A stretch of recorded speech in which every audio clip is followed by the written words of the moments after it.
looking at each one of us here, we know that at least we are 60 years and above. And Raymond is the young man. you are 50 something or 60? 57. 57. Oh, you are the youngest. Close to 60. 50, eh? Close to 60. Coming. You know, why I'm thinking about, that God has given us the years to live, but we never know what is ahead of us. I was in Taiwan for two purposes. One is to with my son to visit. The composer who wrote a lot of Chinese songs in the early days.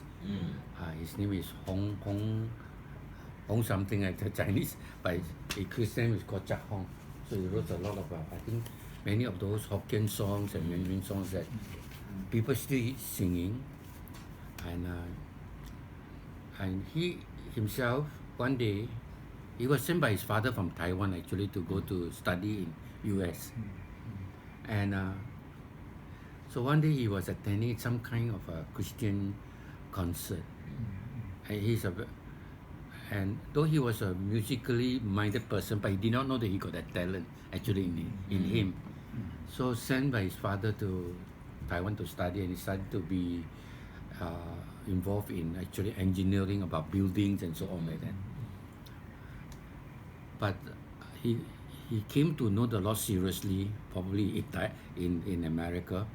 And one day in the Christian concert, he saw,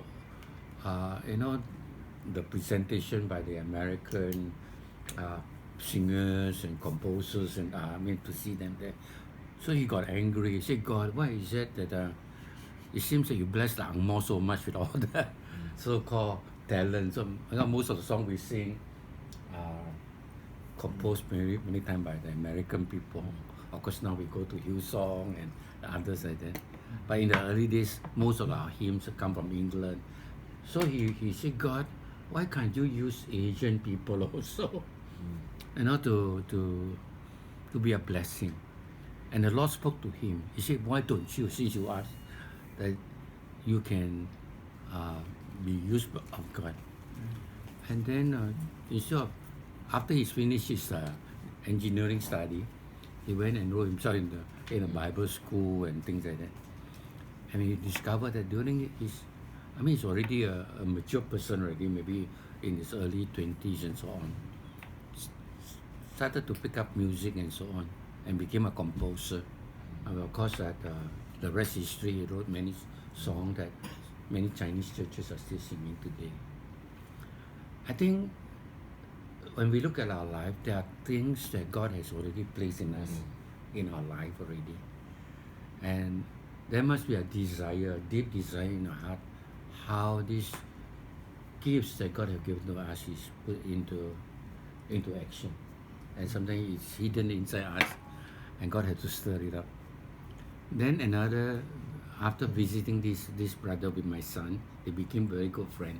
That's why we went to visit him, and he welcomed us to stay with him. And later on, my wife and I went over to the southern end of Taiwan, to a church there. And the church, the pastor, I knew him nearly 40 years ago as a young graduate.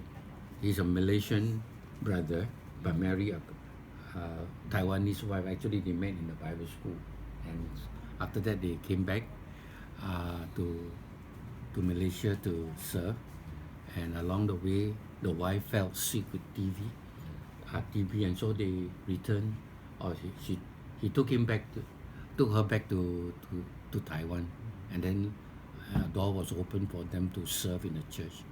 And if you go to Taiwan, we find that the Assemblies of God work is more or less very, very minimal, not really making an impact, although they've been there nearly for 70 years. Very small churches around there, only a couple of average church. So if you have 200 members over there, considered to be very good already, average. He went there, took over a church that was about to die, and built it up. So he has at least, I think, 200 over members now, but very very actively involved. The thing that I was impressed about him was that with his wife, they started a ministry of allowing children with what call either single parent, father or mother, either divorced and so on, and the children would come to stay in the church there during the hours where the parents are gone to work and so on. So the ministry attracted, the area where they are located, and they found themselves that they are able to bless the children, and blessing the children actually also bless the parents because single parents, they go to work, they don't have anyone to babysit, thing like that. And they were there for nearly 30 odd years now in the church. But about few years ago, maybe about 10 years ago, this brother got cancer. And when he got cancer, of course everybody thought that he would die. Even the doctor wasn't giving him any hope at all. So his liver, his tummy, all really, like, as far as the doctor concerned, was a gone case. But somehow he survived, he lived. And then about 2 years ago, again he got a relapse. But those period, the first period was a very agonizing period. And the doctor thought that he was no, but eventually he recovered. And then about 2 years ago, he had a relapse again. And of course, a lot of people say no hope. And he survived. Doctor declared that he fought and he won the cancer. So it became a very, very unique case for the doctor to try to find out what really, the secret of his healing. And of course, those periods when he was sick, he was really sick. And but he was healed. He was healed by God. The doctor who was studying his case and so on, he became a patient at the hospital where he had been operated upon. Very interested to know how come he could survive even the second attack, which was also very serious. And the doctor had given him a clue. So I thought it's better for me to go and visit him in Taiwan. And the doctor asked him, he said, what is the reason?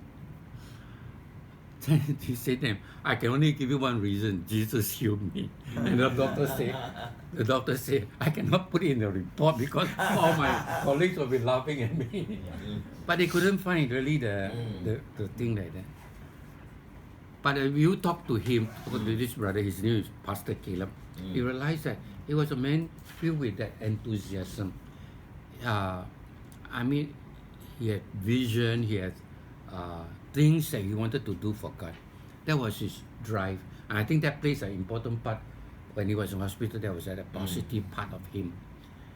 He prayed a lot, and one day the doctor said, 2 patients in the ward, and he said, 2 patients in the ward. You, and then there was a Tibetan monk also was in the ward there. And the doctor said, you two of you were very unique patients because the monk, the Tibetan monk, always also pray to his Buddha, but you pray to your Jesus. And say that you seem to have similar things. But in his heart, he thought that he wanted to tell them, but my Jesus is greater than any other gods. And so he prayed this prayer to God. He said, God, you must show yourself that you are greater than any other gods that people worship, that you are the greater one. And the Lord really proved to him so that he was discharged and serving God. Today, when I went to visit him, they bought over a very big property. A big property they are going to build. The drive was there, and then he bought himself a mango farm. And he wanted to turn the mango farm to be a place where young people can do their rehabilitation there. So I believe that whatever it is, our life is in God's hand. It's a gift to us. Yes. And that we learn how to treasure it. So the scripture that we often read is Genesis 12, 1-3. Maybe I just quickly read to you since I have it here. Genesis chapter 12, verse 1-3. New King James Version says it. Now the Lord said to Abram, get out of your country, from your family, and from your father's house, to a land that I will show you. I will make you a great nation. I will bless you and make your name great, and you shall be a blessing. And I will bless those who bless you, and I will curse him who curse you, and in you all the family of the earth shall be blessed. I like to just emphasize on the last part of that verse, which says, and in you all the families of the earth shall be blessed. Now, in many ways, I think most of us can identify with Abraham. Number of things that we can, like that all of us, God have called us out, and all of us probably come from different background. I come from a very superstitious Taoist rojak. I think in Singapore religions are a little bit rojak. We pray to so many different gods and so on, and I believe that it is the call of God in our life is not because we choose. I never chose to be a Christian. I never chose to have anything to do with the church where God has called us.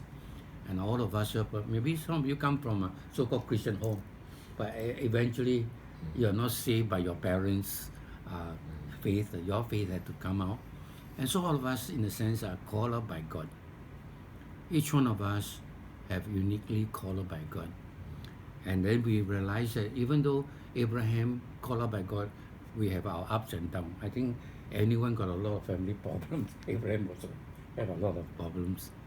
But by His grace, we all still continue on. And by His help, I believe that God will work through our lives to be a blessing to other people. So sometimes you have wonder, self-doubt about what can we do for God. But it's all because of Him, not because of us. That He see through us that no one else can see through us. In primary school, the teacher thought I was hopeless, but God still willing to choose me. Never thought that one day I would be a pastor. To be able to involve in mission work and so on. None of us, I think, ever think about the life that we have. And I remember my secondary school teacher, after we were doing the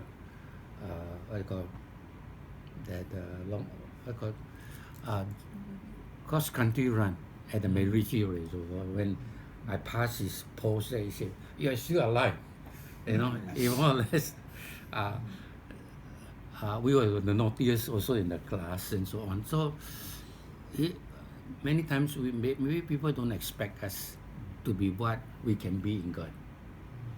So we can say that as God called Abraham from a very staunch idolatry kind of a situation and called him out and brought him through, and by faith Abraham followed. He gave up whatever he could to follow God in the journey of faith. And I think all of us have to take the same track in our life. And through the years, we all have gone through the ups and downs, but God is faithful. God has kept us. So how can we be a blessing to others? How are we going to be an agent, a channel for God to touch lives of others? I think that is so important.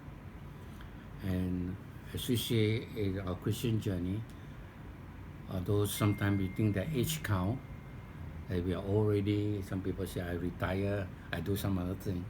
But I hope none of us have that kind of mentality. As long as we have breath, let us be open to serve the Lord. Two important points I'd like to just present to all of us as a challenge. Number one, in order that we can bless others, we ask ourselves, what do we have to give? What do we have to give? Because sometimes we do not know that we have in our life that we can give. And so today, it's good to look at ourselves and say, what do I have that I can give to bless others? And I believe that we go around, we can think about the things that God has already given us. Are we using that blessing that God has placed in our life to be a blessing to others? And unless that we know what we have to give, then we can't really give. One of the examples that I believe is important for us is the joy of the Lord in our life. If we don't have the joy of the Lord in our life, how can we bring joy to other people? And we are called, in a sense, messenger of the joy and the peace of God in our life. So each one of us, I believe this morning, had to just dig deep into our heart and never allow things that God has already put in us, the well of the living water inside here, let it just stay there dormant, but let it flow up in our life. At whatever age we are today, I believe that there are things in our life we can give. So unless that we have joy bubbling in our life, it's very hard to give joy to other people. I remember many years ago, there was this pastor, and every service that he conducted in his church, he found out that how come his church did not grow very well. Instead, people that came a short while will leave. So one day, a good friend told him that, he said, every time when you stand up, you're always talking about you have no money, the way you are poor, and that you are sick here, sick there. Always got aches and pain. If people have been hearing that all the time, what are you giving to the people? So, very funny that he got that mentality of using the pulpit, whining about his financial needs, whining about his physical situations, and so on. And as a result, his work never grew until someone was very brave enough to tell him that you have been very negative. You have not given things of hope, of joy to people. And you are a messenger that God has given you a message that you should send to share. And eventually the Lord bless him. I won't mention the name, he's in Singapore. He has a great church today. And to know that when we have something that is from God, make sure that we use it and don't let other things, negative things surround and clam up what God has already blessed you with. So this is very important. What do you have that you can give? You cannot give anything that you don't have, right? So search yourself, find out what do you have that you can give. And the second point I like to make to you, and then maybe afterwards I'd like you all to contribute what you have and what has God given you in order that you can effectively, faithfully utilize those blessings of God. Second point I'd like to make is blessing comes in many forms. Blessing comes in many forms. So we have to identify those areas or those forms in our life that God has already given to us. No one here, every one of us here, we are uniquely created. And sometimes try to copy another person. It's good to be encouraged by the other person, but beyond that, we have to ask ourselves, what is God's way of blessing your life? And you have to find out exactly what God has already endowed you with. So we say blessing comes in many forms. And let's talk about giftings. Giftings. I think most of us here grew up in a time where in Singapore our education is very one track kind of education. Either you pass your exam for the study, whether it's maths, English, and so on. And I remember that if you reach primary 6, and if you fail the exam, you're out of school, because those days, our time, we don't have many schools, so the moment you fail by primary 6, you have to go out to find job, maybe do something like that. Of course, today we realize that people discover that all of us are given different gifts. Some are very good with their hands. A footballer may not be good in study, but at least good with his leg, and he makes more money sometimes today as a good professional footballer than somebody who have gone through all the studies in the university. So we will find that all of us have different gifting in our life. So what are you good at? I think that is something that we have to think about. There are things that God has naturally given to us, and these gifts are very precious. And don't think that my gifts are better than your gift, or to think that my gifts are not better than your gift also. And that's why sometimes we compare our gifting. Oh, you are better than me. What for you ask me to do this? But we hide our gifts, supposing we do not use what God has given to us. And so we do not have to think that ourselves are more superior than others because of all those giftings that God has given us. Neither should we think ourselves very inferior to others because we don't have that kind of gift that the person has. So giftings are very important to us, and God, I believe, has blessed all of us here. I don't think it's only one gift. Probably there are multiple gifts that God has given to you, unique to you, and use that gifts for the blessings of God. So giftings are different. Another thing that I would say that there are different ways that God has allowed us to go through experience in life, different ways. And the ways that God leads you and lead me, and God has placed you in certain situation of life, they are different. So sometimes as counselor, we have to never overuse yourself as an example. I can do it, therefore you can do it. Because that person's experience, things that he faced may be very different. Surface, it may look the same. But God will lead each one of us in the way that He deemed fit. God will not let you be tempted above all that you are able to bear, right? So every one of us may go through certain experiences in life, and how do you utilize those different ways that God have dealt with our lives, how to change it for His glory. And another thing that we know that in each of our life, God has His own purpose. Your blessings that God gave to you, the purpose that God placed you there, He has a purpose. I'm thinking of again this friend of ours in Thailand. He was a mechanic before he got saved, And as a mechanic, he's very good with his hand. And so after he got saved, he was very close with the pastor who have ministered to him. But before that, he shared another very important background. I say that the purpose that God has prepared him for is very different, maybe from all of us here.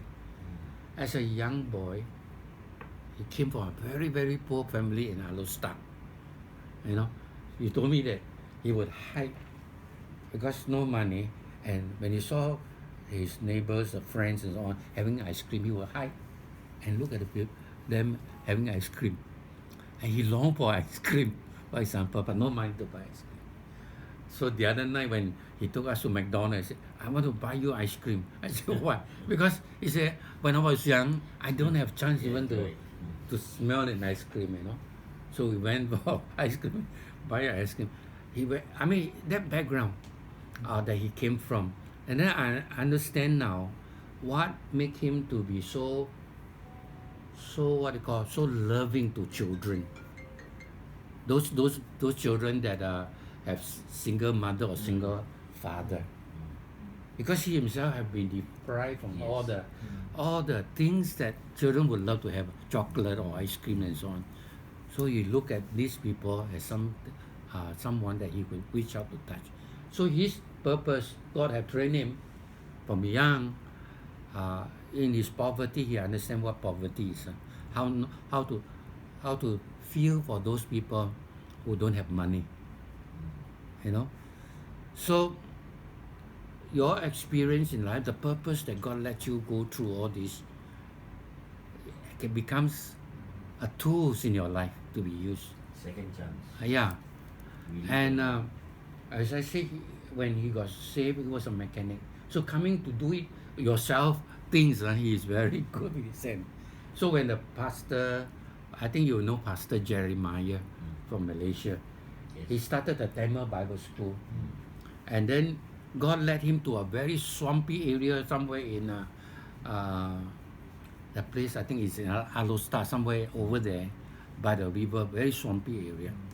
But the land at that time was very cheap, but today the land very expensive. But unfortunately, the place was being sold away. But you remember that when he was saved and the pastor needed help because the land that they're going to have the Bible school, Tamil Bible school, uh, some area was very swampy, but the land all become very very useful today, huh? He helped to build bridge, for people to want to go to Bible school. So his hands were very, very useful for God. So sometimes God puts us to different experience, the purpose of God. So that's why Paul said what? In Romans 8:28, for all things work together for good to those who love God, for them who are called according to his purpose. So identify your gifts, and all of us, God has dealt with us in different ways, and that he has a different purpose for us. And God have designed us sometimes through certain life's experience, that we go through so that we can be a blessing to others. So do not allow, sometimes we all have the privilege to look back at our past experiences and what we have gone through. Never let it be wasted.